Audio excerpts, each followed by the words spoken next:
Welcome everyone, Dylan Gemelli here today with a brand new video for you. So today we're going to talk about LGD 4033, also known as Anabolicum. But before we get into that, I have to reiterate that I am not a doctor, and anything that I say in these videos is for your entertainment purposes only. I'm not advising nor condoning you to use any of the things that we talk about, and what you do with this information is completely up to you. So LGD 4033 is a SARM, selective androgen receptor modulator, was discovered by Ligand Pharmaceuticals. Now, LGD is going to bind to the androgen receptor of muscle and bone selectively, exhibiting similar effects as testosterone with only partial agonist activity on the prostate. Now, it was actually developed as a way to treat diseases or conditions associated with muscle and bone deterioration. So the advantage of a SARM like LGD has over testosterone is the difference in activity it has on the body outside of muscle and bone. So let's talk about just the basic information on LGD. It has a significant effect on building lean muscle mass. It's going to strengthen bone and muscle, and it even has the potential to help with healing. So this is the most anabolic of all SARMs aside from something like S23, which I don't even basically consider a SARM, considering it's more steroid-like than anything. So if we're just talking about the originals and the strongest, that's going to be LGD. You could argue S23, that's fine because it technically is a SARM, but in my eyes, it shouldn't be considered one. And this was my video. Now, I'm not going to be that way, but realistically, I think people that do understand SARMs know that S23, and I've done a video on this that's coming soon, is far different. So, now, much like S4 and MK2866, it binds very strongly to the androgen receptor. But it favors the receptors in your muscle and bone, which causes anabolic and anti-catabolic effects.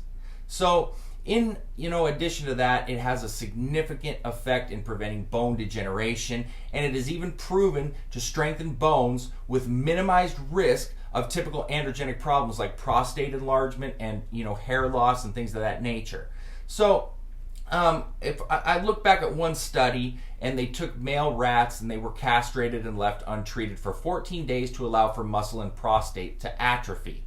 Now, the rats were then treated with LGD, and after 14 days, they showed potent activity in the skeletal muscle, but very weak activity in the prostate, despite higher concentrations being found there. And in another study that was conducted by Ligand over a 28-day period, it actually showed that increased muscle mass in female rats was related to an increase in the muscle fiber cross-sectional diameter due to LGD use.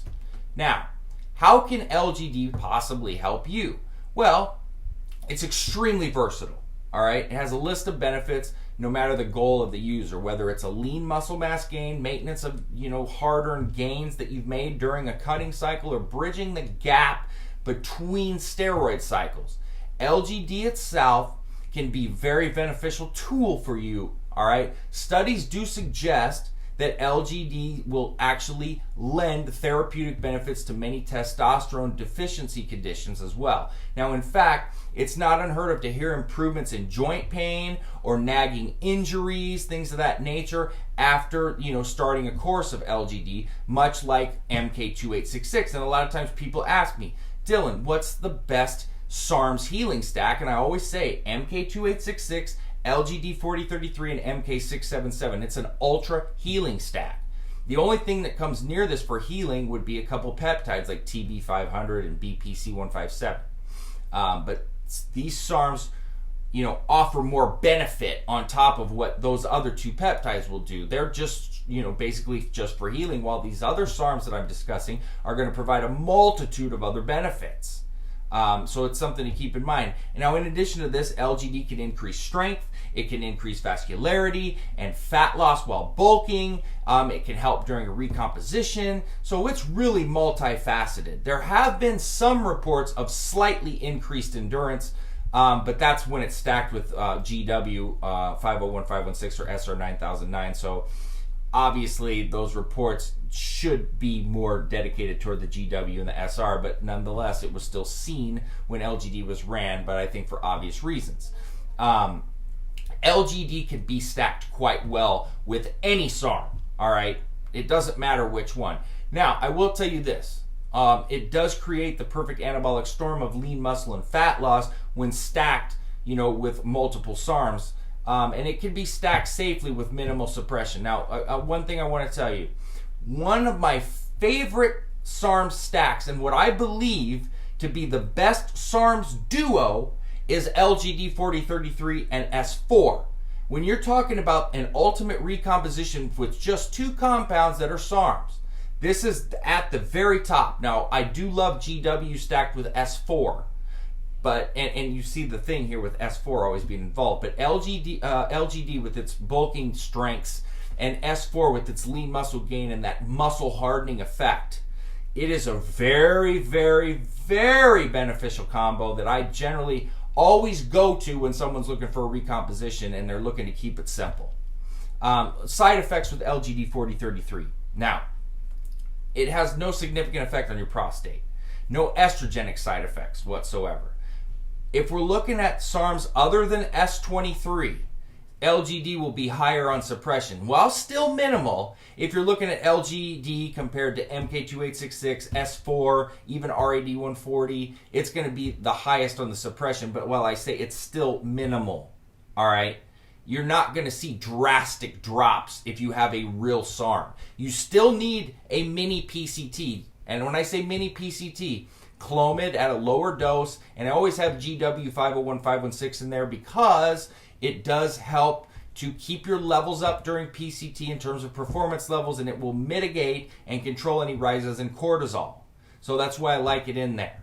But side effects on there are basically going to be generalized to suppression. I've seen some people report slight estrogen problems, and this is very few people, and I do question the legitimacy of the SARMs they were using because they do not convert to estrogen.